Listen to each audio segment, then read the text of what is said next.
Does muscle soreness mean muscle growth? So where does this concept of muscle soreness for growth come from? Well, there's a lot of discourse to suggest that it may be useful. So the Governator himself said that the last 3 or 4 reps is what makes the muscle grow. This area of pain divides the champion from someone else who is not a champion. And then Dr. Brad Schoenfeld, in his book, The Max Muscle Plan, talks about the concept of muscle damage as one variable in promoting muscle hypertrophy, this growth in muscle mass. And so we can see how this concept of muscle soreness, having an intense hard workout, feeling it the day after or days after, how that may relate to the thinking that that's necessary for muscle growth. And so what is muscle soreness? Well, it's known as DOMS, delayed onset of muscle soreness. And essentially, it is created by the eccentric parts of a muscular contraction. The eccentric being the negative, if you like, the lengthening of the muscle. Now, when you are using a load, you have the concentric and the eccentric.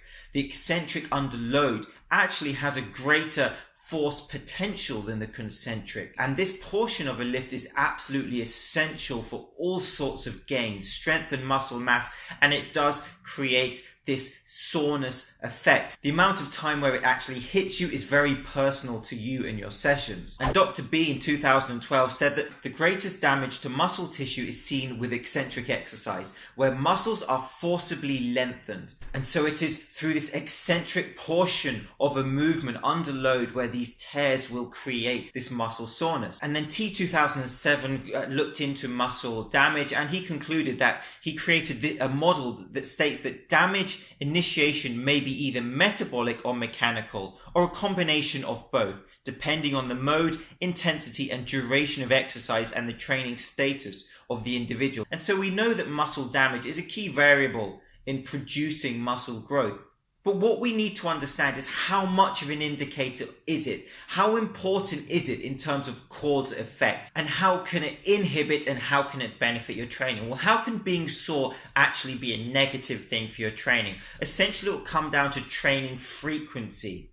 The idea that if you are sore, you may not be able to train that muscle as effectively, as frequently, as needed, specifically in linear periodization for muscle growth. And this can even be stretched to strength and conditioning for athletes. We have this form of isokinetic training popularized by Marv Marinovich. He's worked with many top athletes such as BJ Penn, where the resistance of the machine adapts to the force that you are placing on the machine.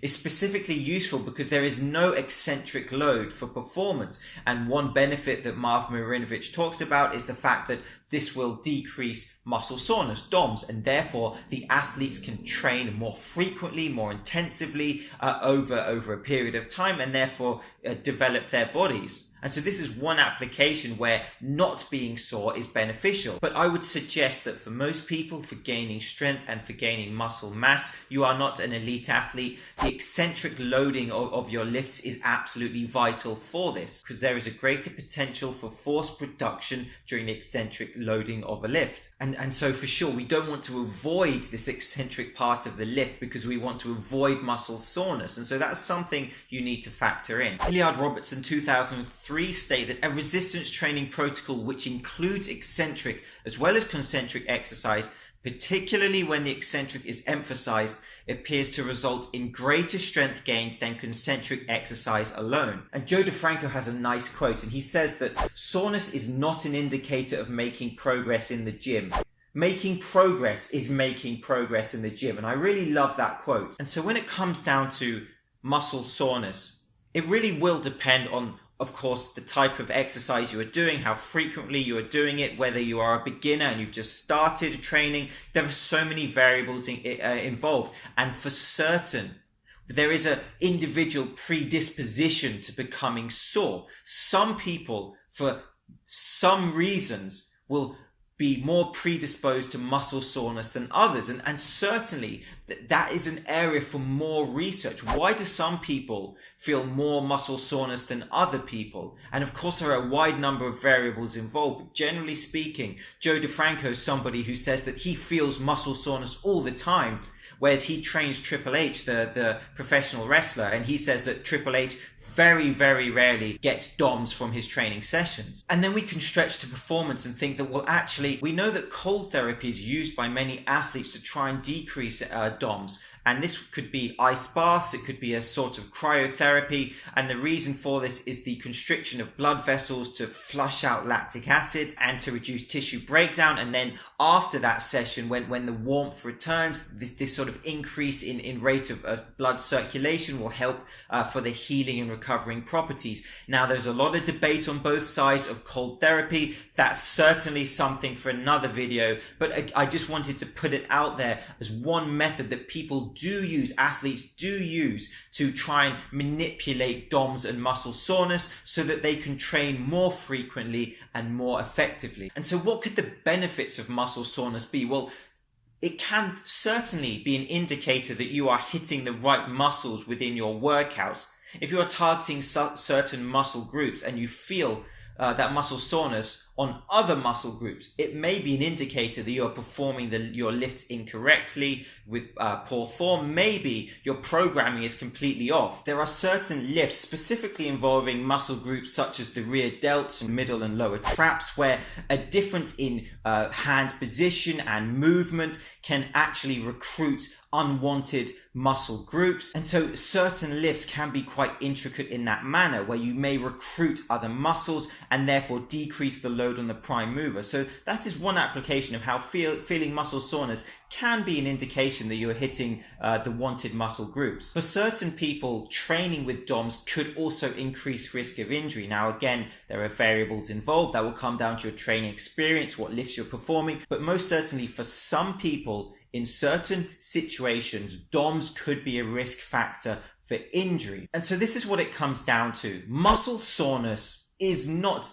the indicator for muscle growth, and it is not something you should aim for. When we think of muscle damage as a variable for muscle growth, muscle soreness in itself is not a key indicator for muscle damage. Whilst it can be related to muscle damage, it is not a perfect measurement tool for muscle damage, and not a perfect barometer. So there's one limitation in itself of this idea that you have to be sore to increase muscle mass. So if you're somebody that does not feel sore after your workouts, well, you know, that doesn't mean that you're not training well. You can train very effectively with many scientific parameters for muscle growth and not feel an extreme DOMS post-workout. And you're still going to increase muscle mass if you are programming correctly and eating correctly. And then we have the concept that there are so many other causes for muscle growth, such as metabolic tension, metabolic stress, progressive overload. And so having a disproportionate focus on muscle soreness as an indicator for whether you're training effectively just is very limited in its thinking. So it is not a direct cause and effect that muscle soreness increases muscle mass. However, it is one variable which can indicate a challenge to the muscle in certain contexts.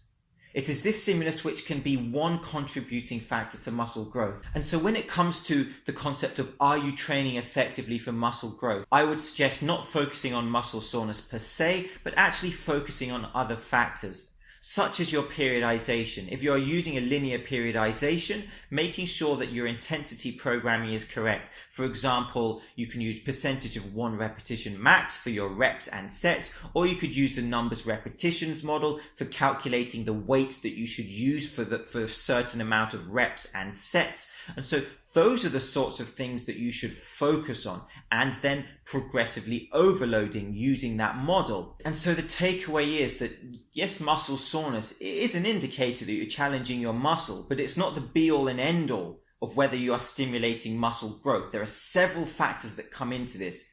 So don't focus on muscle soreness. If you don't feel DOMS, don't panic. What you need to focus on is your programming of your workouts, making sure you're choosing the correct weights for the amount of reps and sets that you are working through. Making sure that you have a variety of exercises, making sure that you change up your exercises, making sure that you are hitting type 1 and type 2 muscle fibers, making sure you're progressively overloading, and making sure that you are consistent over time with your training, and make sure that you're categorizing your exercises. Are you looking at the amount of mass and acceleration used when you're producing that force? In other words, do you have heavy lifts in your planning? Do you have fast acceleration lifts? Do you have a range of different stimulus for those muscles? And so I hope this video was useful for you and that it kind of gets rid of that myth that DOMS is essential for growing muscle. But most certainly, decreasing DOMS can be useful for training frequency. As with most fitness questions, you have to take a question and you have to personalize that question and apply it to yourself. We all have different training programs. We all have different training protocols. Anybody that tells you that this is the definitive answer is talking nonsense. So I'm James Linker, Shredded Sports Science. I'll see you soon.